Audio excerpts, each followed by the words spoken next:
ধন, সম্পদ, ঐশ্বর্য। মানুষ হয় নিজের সৌভাগ্যের দ্বারা এগুলো লাভ করে থাকেন বা কর্মের দ্বারা। সৌভাগ্য আসলে কি?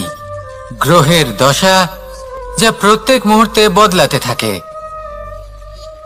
কর্মের মাধ্যমে যখন আপনি ধন অর্জন করেন, তখন সেই ধন আপনার আগামী প্রজন্ম লাভ করে। সেটা হয় সে ভোগ করে বা তার জন্য তার ভোগান্তি হয়। আর এটা নির্ভর করছে আপনার কর্মের ওপরে। কি কর্ম করেছেন আপনি সেই ধনকে লাভ করার জন্য। যদি আপনি সৎ পথে চলেন, নিষ্ঠা ভরে আপনি কর্ম করে থাকেন এবং তার ফলে আপনি ধন অর্জন করে থাকেন, তাহলে আপনার আগামী প্রজন্ম সেটা ভোগ করবে, সেটা প্রয়োগ করবে নিজের বিকাশের জন্য। কিন্তু যদি আপনি কুকর্ম করে থাকেন, কোনো রকম ছলনা করে থাকেন এই ধন লাভ করার জন্য, তাহলে 100% আপনার আগামী প্রজন্মকে এর জন্য ভুগতেই হবে। তাহলে আপনি কি চাইবেন? যে আপনার আগামী প্রজন্ম সুখ ভোগ করবে, নাকি আপনার কুকর্মের পরিণাম ভোগ করবে? নির্বাচন আপনারই। আসুন আমার সাথে ভালোবেসে বলুন, রাধা রাধা। লোভ আপনার অন্তরের আরো একটা শত্রু। দেখতে গেলে এটা একটা শব্দ, একটা সংস্কৃত শব্দ। লব ধাতু থেকে উৎপন্ন হয়েছে। এর অর্থ কিছু লাভ করা। কিছু লাভ করা অনুচিত নয়, আরো কিছু লাভ করাও অনুচিত নয়, কিন্তু সব থেকে বেশি আমি লাভ করব। আমি আরো চাই, আরো বেশি চাই, আরো বেশি পেতে চাই। এটাই হলো লোভ।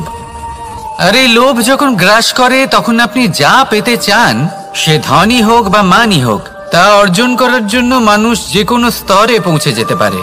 যদি মানুষ ধন অর্জন করতে চান, তাহলে তার জন্য তারা অধর্মের পথেও চলতে পারেন। যদি সম্মান অর্জন করতে চান, তাহলে অন্য মানুষকে ছোটও করতে পারেন। শেষ পর্যন্ত আপনার এটা মনে হতে পারে যে যদি একটু অল্পই প্রাপ্ত করতাম, কিন্তু ভালোবেসে প্রাপ্ত করতাম, এই জীবন আরো অনেক বেশি সুখী হতো। লোভ আপনার জীবনে, আপনার মনে কখন যে প্রবেশ করবে সেটা আপনি জানতেও পারবেন না। তাই এটা চিনতে শিখুন আর তৎক্ষণাৎ জীবন থেকে বাইরে ফেলে দিন। যা কিছু লাভ করতে চান তা ভালোবেসে লাভ করুন, আর সেই ভালোবাসার সাথেই বলুন, রাধা রাধা। জীবনে ক্ষমা চাওয়া তাও কিছুটা সহজ, ক্ষমা করতে পারা অত্যন্ত কঠিন। ক্ষমা 2 অক্ষরের এই শব্দ হতে পারে, কিন্তু অত্যন্ত বড় এই শব্দ, অত্যন্ত গুরুত্বপূর্ণ এই শব্দ। কখনো কখনো অন্য কাউকে ক্ষমা করে দেওয়া তাও কিছুটা সহজ কাজ, কিন্তু নিজেকে ক্ষমা করতে পারা অত্যন্ত কঠিন হয়ে দাঁড়ায়। অতীতে যদি আমাদের এমন কোনো ভুল হয় যে কারণে আমরা নিজেকে ক্ষমা করতে পারি না, অনেক সময় এমন কিছু ভুল করে বসি যে বিষয় শুধু আমরাই জানি, কিন্তু আমরা নিজেকে ক্ষমাই করতে পারি না, আর আমাদের বিকাশ সেখানে স্তব্ধ হয়ে যায়।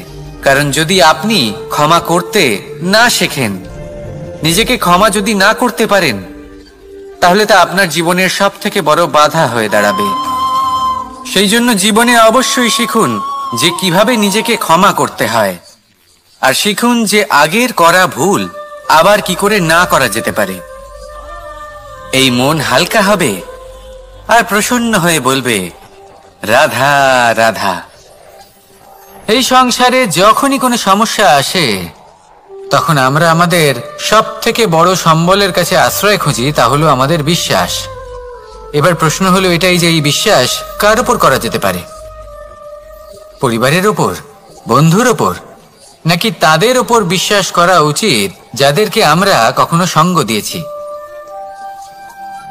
দেখুন, এই সংসারে বিপদের সম্মুখীন হলে কে আপনাকে সাহায্য করবে সেটা নির্বাচন করা আপনার হাতে নেই। সেটা সেই সকল ব্যক্তির উপর নির্ভরশীল যে তারা আপনাকে সাহায্য করবে নাকি করবে না। অর্থাৎ যখনই কোনো বিপদ আসে, সর্বপ্রথম তার সম্মুখীন আমাদের নিজেকেই হতে হয়, আর তার জন্য প্রস্তুত থাকা প্রয়োজনীয়। সেই শক্তি, সেই সাহস অর্জন করা প্রয়োজনীয়। দেখুন, যখনই অন্ধকার আসে, তখন সবার আগে কে আপনাকে ত্যাগ করে চলে যায়? আপনার নিজেরই ছায়া। এই অন্ধকারের সম্মুখীন হতে হয় অন্তরের প্রদীপের দ্বারা, অন্তরের আত্মা দ্বারা। তবেই আপনি অন্ধকারের ওপর জয়লাভ করতে পারবেন। সেই জন্য যে বিপদই আসুক না কেন, নিজেকে তার জন্য প্রস্তুত রাখা উচিত। সেই সাহস নিয়ে আসুন। এমন কোনো বিপদ নেই যে আপনাকে ভেঙে দিতে পারে। আসুন আমার সাথে ভালোবেসে বলুন, রাধা রাধা। মানুষ সবসময় চায় যে তার জীবনে যেন কখনো কোনো সমস্যাই না আসে। সে চায় তার জীবন যেন শুধুমাত্র শান্তি এবং সুখের দ্বারা পূর্ণ থাকে। কিন্তু এই চাহিদা অনুচিত কিছু নয়। আমরা সবাই এটাই চাই যে জীবনে সুখ থাক, শান্তি থাক। কিন্তু এই কথা সবসময় মনে রাখবেন, যে সূর্য উদিত হন সংসারকে প্রকাশমান করেন, দুপুরবেলায় সংসারকে রৌদ্র প্রদান করেন, সন্ধেবেলায় তাকেও অস্ত যেতে হয়। এবার আমাদের জীবন চক্র কিছুটা এরকমই। কোনো কিছুই চিরকাল একরকম থাকে না। কখনো এই নদীকে দেখুন যা বয়ে চলেছে। এই নদী যা বয়ে চলেছে তার পথেও অনেক বিপদ আসে। বড় বড় পাথরের সম্মুখীন হয়ে তাকেও সামনে এগিয়ে যেতে হয়। একটি পুকুর যা চারদিক থেকে ঘেরা, তার জীবনে কিন্তু কোনো সমস্যা নেই। কিন্তু এই সংসারে পুকুরের পুজো করা হয় না, পুজো করা হয় নদীকে। মনে রাখবেন, সমস্যার ঊর্ধ্বে তিনি উঠতে পারেন যিনি সমাধি লাভ করেছেন, যিনি এই সংসারেই নেই। যিনি এই সংসারে আছেন এবং জীবিত আছেন, তার জীবনের সমস্যা হলো শ্বাসবায়ুর মতোই গুরুত্বপূর্ণ। আসুন আমার সাথে ভালোবেসে বলুন, রাধা রাধা। আজ আমি আপনাকে একটা ছোট্ট কাহিনী শোনাবো। একবার আমি, রাধা আর দাদা, আমরা তিনজনে মিলে লুকিয়ে একটা উপবনে গেলাম আম পেড়ে খেতে। অনেক পরিশ্রম করে আমরা ওখানে পৌঁছলাম আর আমরা আশ্চর্যচকিত হয়ে গেলাম এটা দেখে যে এবার তো আম পাকেইনি। এবার দাদা কি করলেন, একটা আম পাড়লেন আর সেটা চাখলেন, আর উনি নিরাশ হয়ে পড়লেন। উনি বললেন যে এটা তো খুবই টক। তারপর রাধা একটা আম পাড়লো আর সেটা চেখে দেখলো, আর রাধা উৎসাহিত হয়ে পড়ল। আমি রাধাকে জিজ্ঞেস করলাম, কি হয়েছে, তুমি এত উৎসাহিত কেন? তখন রাধা বলল যে এবার এত বেশি টক আম হয়েছে যে এগুলো দিয়ে আমরা আচার বানাবো। তাহলে দাদা ওখান থেকে বেরিয়ে গেলেন নিরাশ হয়ে এবং খালি হাতে। রাধাও ওখান থেকে বেরিয়ে গেল কিন্তু উৎসাহিত হয়ে, আর অনেকগুলো কাঁচা আম সাথে নিয়ে। এর থেকে আমরা কি শিক্ষা পেতে পারি? যে প্রত্যেকটা স্থানে এমন কিছু রয়েছে যেখান থেকে আমরা কিছু একটা শিক্ষা লাভ করতে পারি, যা আমাদেরকে বিকাশের পথে নিয়ে যেতে পারে। এই শিক্ষা প্রত্যেক স্থানে আছে। সবকিছু আমাদের দৃষ্টিভঙ্গির উপর নির্ভর করছে। যখনই আমাদের জীবনে, আমাদের সম্পর্কে কোনো সমস্যা, কোনো বিপদ আসে, তখন বেশিরভাগ মানুষ সেই বিষয় নিয়ে দুঃখী হয়ে পড়েন। আর কিছু মানুষ এমনও থাকেন যারা শেষ পর্যন্ত তার সমাধান করেন, বিপদকে পরাজিত করেন, সম্পর্কগুলিকে আবার জুড়ে দেন। যদি আপনি সুখের খোঁজ করেন তাহলে আপনি সুখ অবশ্যই পাবেন, প্রসন্নতা অবশ্যই পাবেন।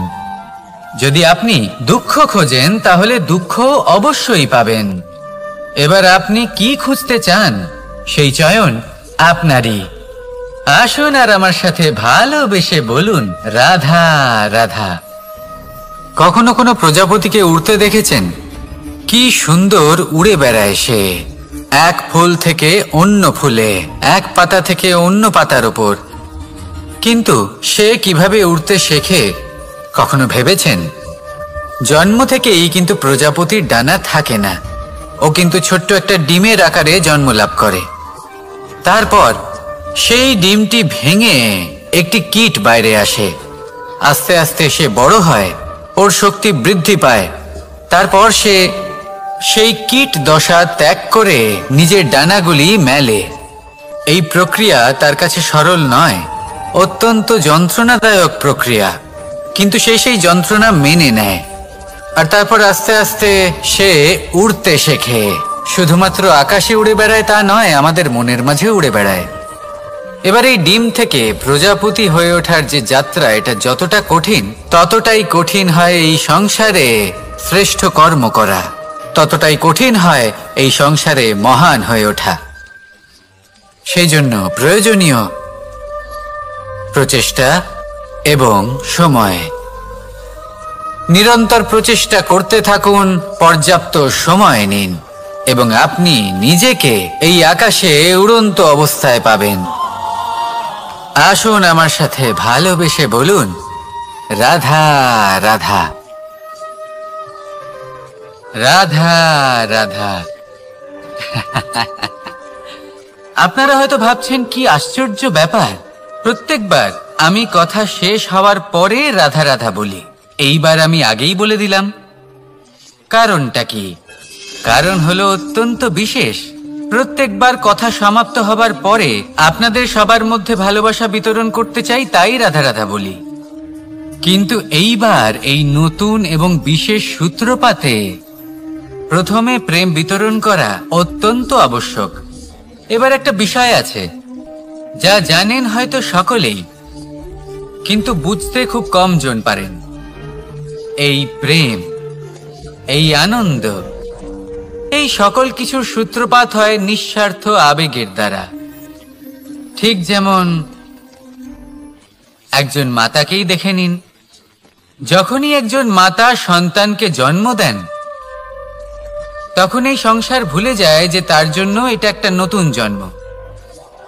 কারণ একজন নারী তখন একজন মাতৃরূপে নতুন ভাবে জন্ম নেন।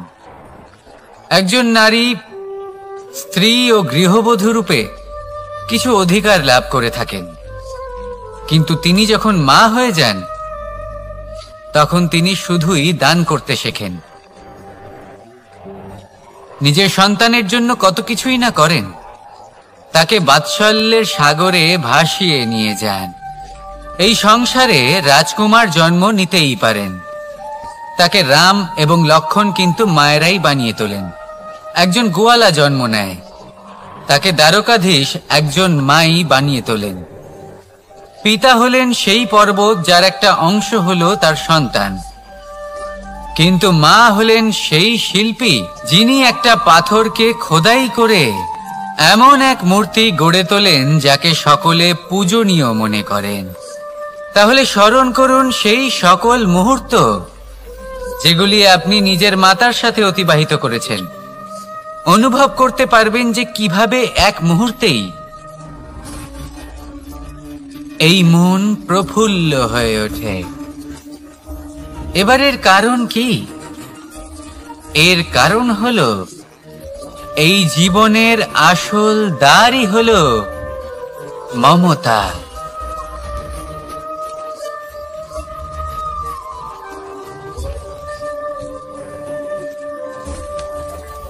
যত শক্তিশালী এই মন, তত শক্তিশালী এই শরীরও। এই যে আমাদের শরীর, এটা আসলে কি? এ হলো একটা রথের মতো। আর একটা রথ ততক্ষণ চলতে পারবে না যতক্ষণ না তাকে কোনো সারথি চালাবে। এই মন হলো শরীরের সারথি। এবার ভাবুন, যদি এই সারথি শক্তিহীন হয়, দুর্বল হয়, তাহলে এই রথের কি হবে? এটা উচিত পথে চলতে পারবে না, উচিত গতিতে চলতে পারবে না, মন মতো স্থানে এটা পৌঁছতেও পারবে না। সেই জন্য মনের শক্তি অত্যন্ত প্রয়োজনীয়। এবার মনের শক্তি আমরা কোথা থেকে লাভ করি?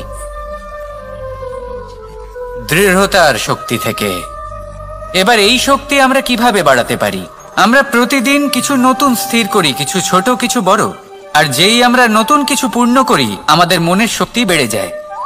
আর যদি পূর্ণ না করতে পারি, মনের শক্তি কমে যায়।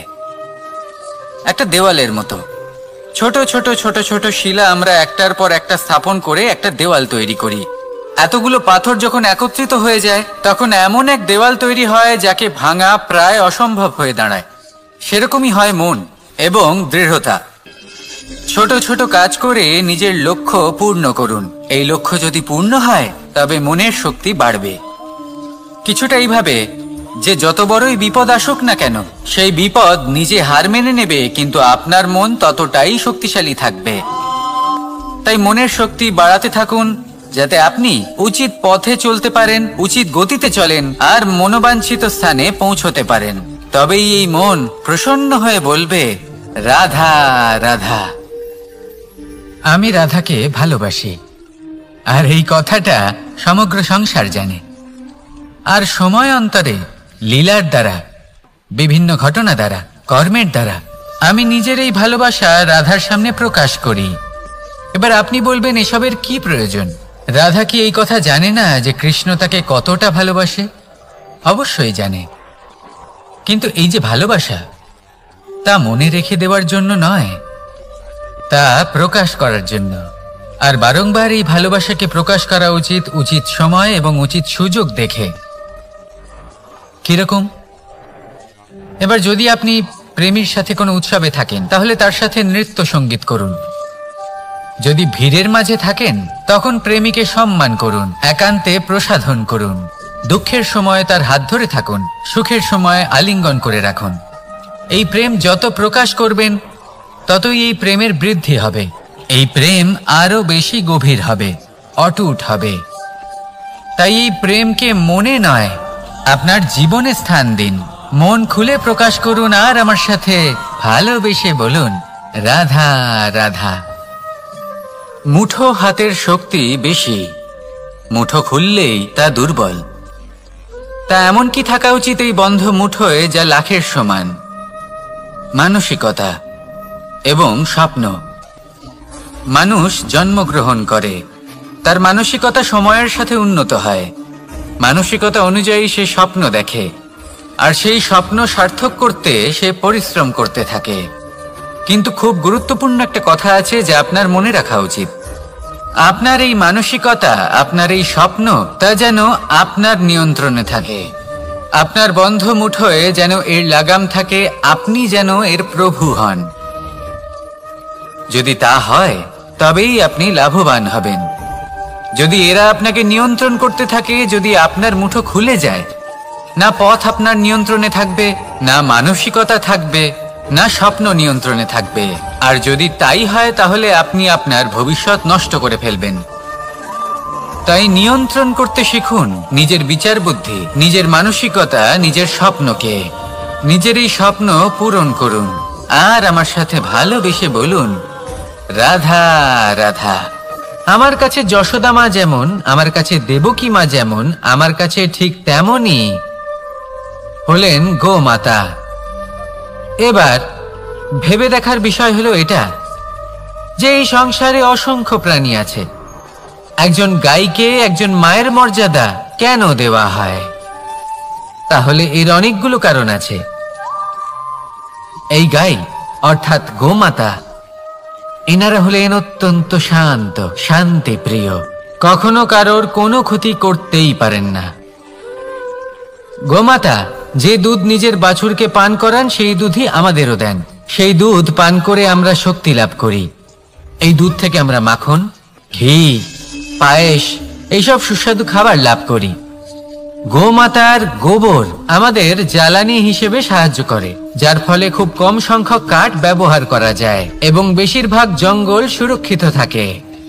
গোমাতার গোমূত্র, সেটাও আমাদের কাছে লাভজনক।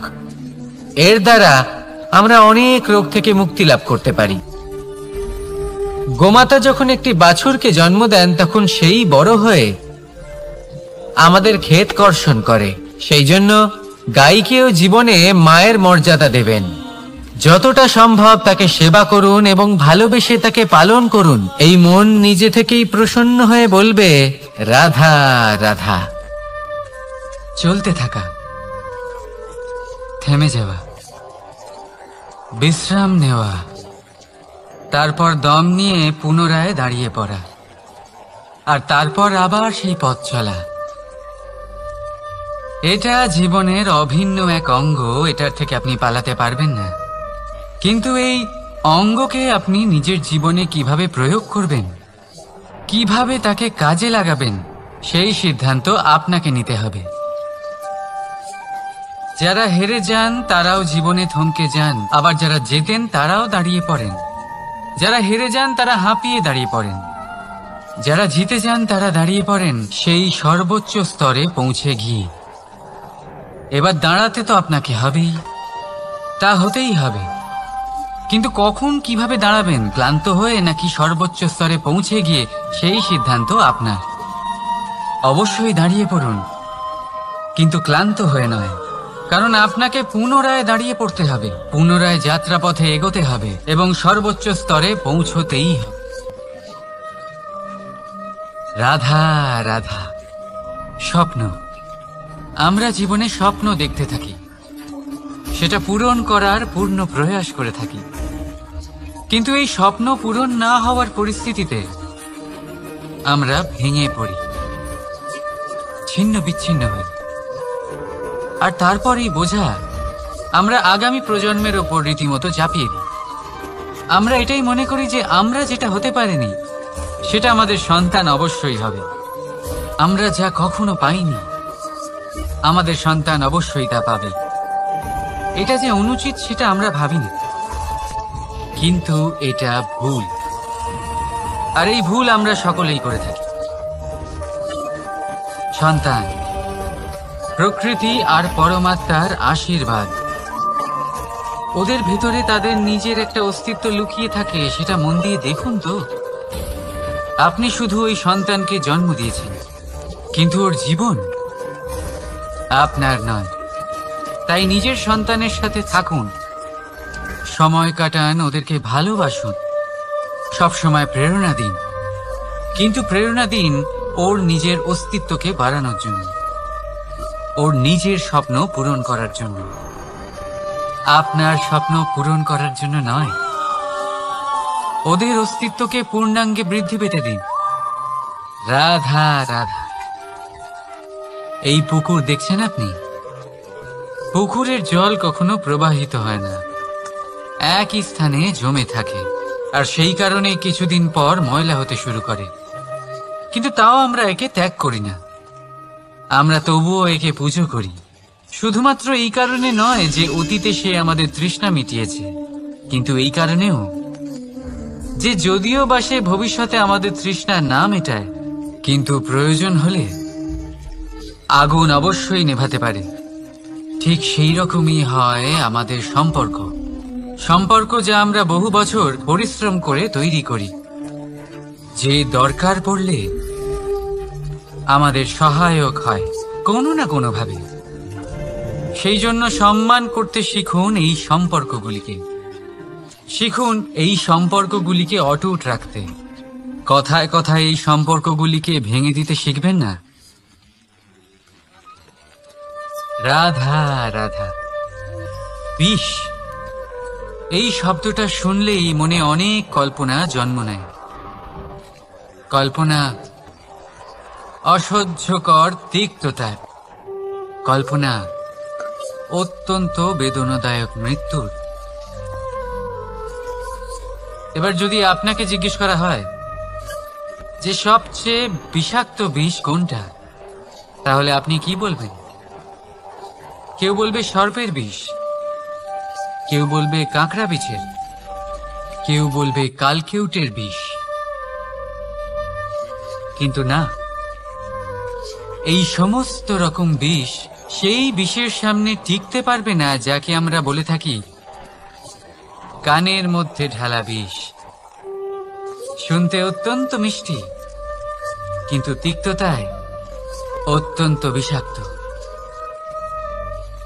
পেটের মধ্যে যাওয়া এই বিষ শুধুমাত্র একটি মানুষের মৃত্যুর কারণ হয়, কেবল একটি, কিন্তু কানের মধ্যে ঢালা এই বিষ একাধিক সম্পর্কের নাশ করতে পারে।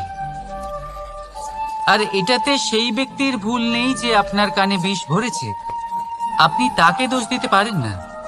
এখানে দোষ আপনার নিজের, যে এই বিষকে আপনি নিজের উপরে প্রভাব ফেলতে দিয়েছেন, এই বিষকে সুযোগ দিয়েছেন আপনার ক্ষতি করতে। এটা আপনার ভুল। সেই জন্য কুমন্ত্রণায় কখনো কান দেবেন না। আপনার মনে ভালোবাসার দৃঢ়তা জাগিয়ে তুলুন আর নষ্ট করে দিন এই সংসারের সমস্ত বিষের প্রভাব। রাধা রাধা। জীবন, আমাদের এই জীবন সুখ আর দুঃখ, এই দুইয়ের মিশ্রণ। এদের সংমিশ্রণই জীবনের ভারসাম্য বজায় রাখে। এখন এই সুখ, সুখ এমন এক বস্তু যাকে সবাই খুঁজে চলেছে, দুঃখ এমন এক অনুভূতি যা সবার কাছে আছে। আমাদের প্রত্যেকের জীবনে সুখ আর দুঃখ আসতে থাকবে আর যেতেও থাকবে, এটা অবশ্যই জীবনে থাকবে। কিন্তু সফলতা এটা সবার জীবনে আসে না। কেন? কারণ এই সফলতা সুখ আর দুঃখের দ্বারা প্রাপ্ত হয় না। সফলতা প্রাপ্ত হয় নিজের উপরে বিশ্বাস করতে থাকে। আকাশের ওই সূর্যকে দেখুন, সূর্যের বিশ্বাস আছে নিজের উপর যে সে সমস্ত জগৎকে আলোকিত করতে পারবে, নিজের প্রথম রশ্মি দিয়ে অন্ধকারকে দূর করতে পারবে। সূর্য এই বিশ্বাস নিয়েই আসে, আর কিছুক্ষণের মধ্যেই সমস্ত সংসার থেকে অন্ধকারকে বিনাশ করে ফেলে সে। তাহলে মনে রাখবেন, এই সুখের আভাস, এই দুঃখের অনুভূতি আসতেও থাকবে আর যেতেও থাকবে। শুধু নিজের উপরে বিশ্বাস রাখুন, তারপর দেখবেন এই সফলতা আপনার দাস হয়ে থাকবে। রাধা রাধা। চাঁদ কত শ্রেয়, শুভ্র, কত সুন্দর। কিন্তু যদি আপনি মনোযোগ সহকারে দেখেন তাহলে দেখবেন এই চাঁদেও দাগ আছে। আর এই দাগগুলি থাকার কারণে কি এই চাঁদের মাহাত্ম্য কখনো কমে যায়? কখনো নয়। এর কারণ হলো চাঁদের নিরন্তর চেষ্টা। একবার এই আকাশে দেখুন, এই অন্ধকার সবসময় চেষ্টা করে চাঁদকে ঢেকে দেওয়া, কিন্তু এই চাঁদ সবসময় এই অন্ধকারের সাথে লড়াই করতে থাকে। অমাবস্যা থেকে শুরু করে চাঁদের এই যাত্রা পূর্ণিমা অবধি পৌঁছেই যায়। আর তাই এই চাঁদের পুজো করা হয়, এই কারণে এই চাঁদকে মাহাত্ম্য দেওয়া হয়। এইভাবেই যদি আপনার মধ্যে কোনো দোষ থাকে, কোনো খারাপ কিছু থাকে, তাহলে সেটা কোনো বড় ব্যাপার নয়। চেষ্টা করুন সেটাকে শুধরে নেওয়ার, কিন্তু সেই কারণে নিজেকে খারাপ মনে করা এটা অনুচিত।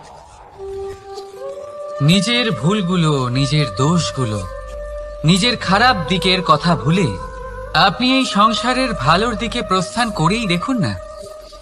আপনি দেখবেন আপনার অন্তরের তেজ ঠিকরে বেরোচ্ছে। রাধা রাধা। এই পিঁপড়েদের দেখছেন আপনি? সবাই একই রকমের। এদের মধ্যে তফাৎ খুঁজে বার করা অসম্ভব। মনে হয় যেন ওদের আলাদা আলাদা অস্তিত্বই নেই। কিন্তু যদি আপনি মন দিয়ে দেখেন তাহলে দেখবেন প্রতিটা পিঁপড়ের আলাদা কাজ নির্ধারিত, তাদের আলাদা অস্তিত্ব আছে। কেউ বাড়ি বানানোর জন্য মাটি সংগ্রহ করতে পটু, কেউ ঢিপি বানাতে পটু, কেউ খাবার খোঁজায় পটু, আবার কেউ সেই খাবার আনায় পটু। ঠিক সেরকমই হয় মানুষেরা। মনে হতেই পারে সবাই একই রকম, কিন্তু প্রতিটা মানুষের ব্যক্তিত্ব, প্রতিটা মানুষের অস্তিত্ব ভিন্ন হয়। আর সত্যি কথা বলতে কি, প্রতিটা মানুষের ভিন্নতাই আমাদের প্রগতির দিকে নিয়ে যায়। ভাবুন, যদি আপনাকে কারোর সাথে হাত মিলিয়ে চলতে হয়, তাহলে আপনাকে আপনার সোজা হাত তার উল্টো হাতে ধরে এগোতে হবে। এটাই সৃষ্টিকর্তার সৃষ্টির নিয়ম।